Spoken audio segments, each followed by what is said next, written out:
Guys, I was wrong. I was wrong. I was wrong. I'm man enough to own that. I'm man enough to own that. I'm man enough to own that. Big up to everybody. Make sure you, of course, are smashing the like, sharing, and subscribing to the channel. Yeah, man. Listen, I'm sitting here. You can see, look, I'm in a dark room. You know what I'm saying? Like the whole vibe and everything. Like this is, somber feeling. Kind of like, yeah, that somber kind of feeling, you know, in regards to what we're about to talk about. And of course, obviously, you guys can see the thumbnail. I was wrong about, Hugo Ekitike, man. What else can I say? Really, I can probably end this here at 46 seconds, if I'm being totally honest with you, because yeah, I think that's the long and short of it, man. But I have to give players their flowers. I have to. Like it's just one of those, isn't it? I can't have an opinion about someone and then if it changes, not really talk about it. I feel like that's a bit unfair, on the player, especially if I've already had this preconceived notion of you as an individual. Do you get what I'm trying to say? So yeah, this video is purely just about giving Ekatike his flowers. And I feel like, yeah, he deserves it. He deserves it, man. I didn't know him coming in. I didn't know.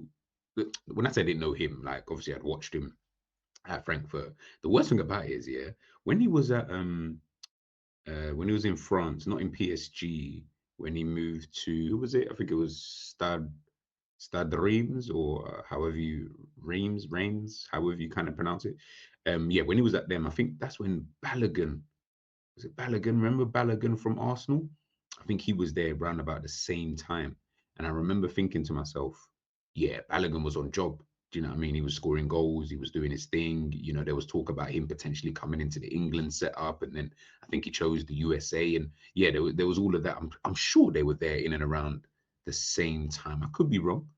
I could be wrong in that regards. I'd have to obviously, double check that. But yeah, I'm gonna go out on the limb and say yeah, they were there around about the same time. But Balogun was scoring a lot of goals during that kind of period of time. Obviously Ekitike was there, and I remember thinking to myself, yeah, obviously the spotlight was on Balogun. Then Ekitike obviously moves to Frankfurt, and of course, when he gets to Frankfurt, that's where it's like, oh, okay, cool, like it's kind of the same thing that's kind of been happening throughout his entire career. If you look at it, when you deep it, obviously at PSG, of course, you got Mbappe, I think Neymar, Messi, whoever was there at the time. But either way, Mbappe is there, so you definitely ain't getting no play. But I remember them talking about him and saying, yeah, nah, you know what, he's a good player, this, that, and the third. Cool. Then of course you do go to Reims, and then of course when you do go there again, you've got another striker who again is also doing their thing and is also kind of the main kind of goal scorer in the team. So again, you're having to have that kind of battle. Then you move to Frankfurt, and what happens at Frankfurt? That's where we see obviously Marmoush, who was obviously on just electric form, and all of these kind of various different things. So he's never really had like that kind of easy ride, like strikers, young players. Yeah, everyone's talking about you, this, that, and the third, and you're the guy, and everyone relies upon you to score the goals. And blah. He's never been a main guy. He comes to Liverpool, where we then go on to sign Alexander Isak after obviously signing him first. So he's just never been the guy. So I'll be honest, that's your reputation. That is you. Now, not to say that that means you're not a good player. He scored goals. Do you know what I mean? When he was at Frankfurt, we can see already in terms of the amount of goals. Obviously, he scored there during his time there. Wasn't even there for a very long time. Wasn't in France for a very long time either. So you can see in a short space of time, yeah, he's scoring goals. But I think the most important thing, I guess, with him was always you can see that there's a development path kind of thing. With him, you can see that he is a player that looks to be heading in the right direction. He's got attributes that I guess managers love. Obviously, Eddie Howe at Newcastle wanted to sign him, and I can see now watching him play that yeah, okay, yeah, this is a player who can really do quite a lot of things, and he surprised me. That's not to say that I thought he was going to be shit. No, it wasn't even any of that. It's just obviously we're going out to potentially sign Alexander Isak. If I'm being real, and even now I still think it, but again, that could easily change within a year or two.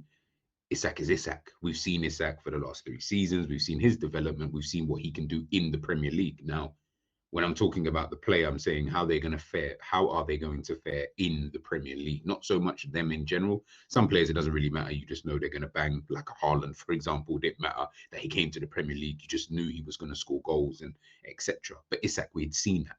We knew what he was about.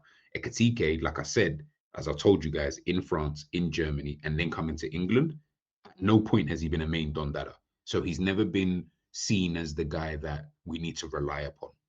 So of course, when you do come to Liverpool, again, really and truly, that was, I guess, supposed to be your role within the team, within the squad, which is, yeah, you're not going to be the main guy. We've got the main guy here. We want to play in this kind of way, and we feel that if we play this way, it will probably benefit, everybody, and you can just come in and yeah, just kind of be the backup striker, and this, that, and the third. You can play games if Isak gets injured, all of that kind of stuff.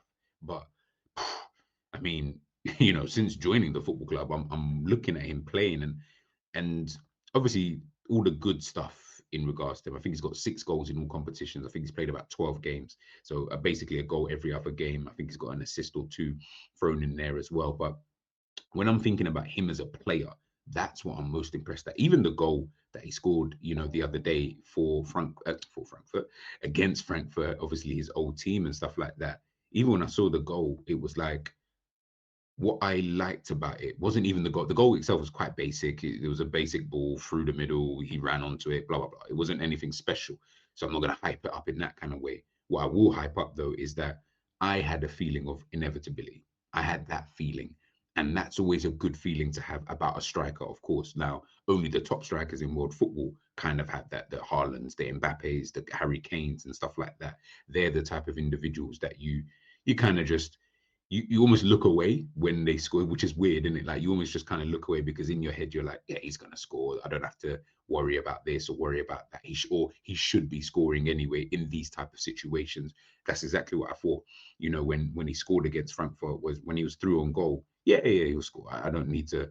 Yeah, I mean, I don't need to watch it. It's not. It's for someone of the quality that I'm seeing from you, you should be scoring this, to be honest with you. If you miss, it's more of a shock. Do you know what I mean? And to be honest, that's me giving him the compliment of, damn, like, I didn't think you was that though when you first came. If I'm being real, I would have thought that chance that he had, yes, obviously, really and truly should still be scoring as a striker. But when a striker you don't know and you don't know if he's going to be really be that good and stuff like that, you kind of like certain opportunities. I don't know. Do you know what I mean? I don't really think he might score those kind of goals and blah blah blah. But scored that goal, and the different types of goals he scores. He's someone who likes to take shots. He's someone who likes to link up with play. He's got good technical ability, good hold up play. Seems like he's relatively strong. Obviously, he's quick, as we saw with the goal. So yeah, it just surprised me more than anything. And like I said, I have to give the flowers, to Ekitike, because it's not even just about the goals that you're scoring, because we already all know about goals. Ultimately, he's not of the Kane, Haaland, Mbappe level. Obviously, that's fine. The amount of goals that they score at the rate that they score them in, it's ridiculous. And I don't think he's going to hit that kind of level anytime soon. But what he is showing, as I said before, is the other side of the game. And that's what I'm most impressed with about him. If he scores, he scores, you know what I mean? And if you can then start entering into those kind of realms of those players I just named, then of course, do you know what I mean? Then we start rating you in that kind of way. But the way he's just kind of taken to life, and this, listen, not every player is the same. All players are always going to be different. Some players take a bit longer to acclimatize to certain leagues, certain teams, certain styles, and just, in a general sense. And I get all of that. But, when we talk about, yeah, he's still bedding in period, he hasn't needed a bedding in period. And again, I look at those kind of things, and I do look at those things quite probably deeper than I should be. But those are the things that I find quite important when I look at a player. That's not to say that the player is rubbish because he hasn't been good in his first 6 months. Obviously, every player is different. We saw Fabinho, Andrew Robertson, their first, 3 to 6 months at Liverpool wasn't great, sitting on the bench for God knows how long, and then they turn out to be the players that they are. So, of course, everyone's path is always going to be different. But I look at certain players, I look at every player, and those ones who can just take to a new team, to a new league, like duck to water, yeah, there's something different about you. There's just something different about you as an individual if you're able to do that. If you're especially Hugo Ekitike, someone who, as I mentioned several times in this video, is that he's never been a main guy. He's never been the Dom Dada. He's never been the one to kind of rely on. Whereas you've had Marmoush, you've had Balogun, you've had Kylian Mbappe. You've always had to kind of battle your way through. Even I mean, the French team's a bit of a cheat code because they've just got so many players. But you look at the French team and Mateta, you've got Kylian Mbappe. You've got so many various other players who I'm just not thinking off the top of my head, but who can be thrown into the hat, who are probably ahead of him in the pecking order. But that might not last for too long, obviously with the World Cup coming up as well. So there's so many different things about him that I'm looking at and I'm like, nah, you know what? I was actually wrong. Do you know what I mean? You actually proved me wrong in terms of how I thought you were going to, how I thought you was going to kind of enter into Liverpool, especially because we're trying to be this club that's, the best team and challenge on all fronts. And we want to have like some of the best players. You're proven to be one of the better players this season so far in terms of the striking, department. Do you know what I mean? So yeah, as I said, man, it's just really it's just really to give him the flowers and to say I was wrong. This is a rare thing. I feel that this is a big deal because I rarely ever say that. But yeah, this time, I'm definitely gonna do that because I do think he is a special talent. I do think that if he can just continue doing this now. So now it's crazy because now, obviously, with Isak, being injured and Isak just not really, I don't know how long it's going to take for him in order for him to be, the player that we know he kind of is. But right now for Liverpool, especially with Liverpool in this kind of weird space, not really being that good, and with everything kind of going on, I'm looking at Hugo Ekitike and I'm saying, yo, you could help us out here. You know what I mean? But I mean, he's like I said, he's close to 10 goals already. Where October, I'd say by December period of time, he's probably looking at 10 to 15 goals if he continues obviously playing and stuff like that. Arne Slot, of course, now has to then start trusting him a bit more as well, which is obviously going to be vitally important, for his own development and things like that. So yeah, man. Yeah, this is like I said, it's an interesting time, man. It's an interesting time for Ekitike. It's an interesting time for Liverpool, but also it's just interesting in terms of just seeing how this kind of develops and plays itself out. Because we always hear about like a new manager bounce. Are we also seeing like a new player bounce? Just because just joined the team, everything's a little bit up in their air, and all that kind of stuff. Who knows? But I just hope it's one of those ones where long may it continue for Hugo Ekitike because you really are a brilliant player, and there's nothing I can, I can't say a bad word about him.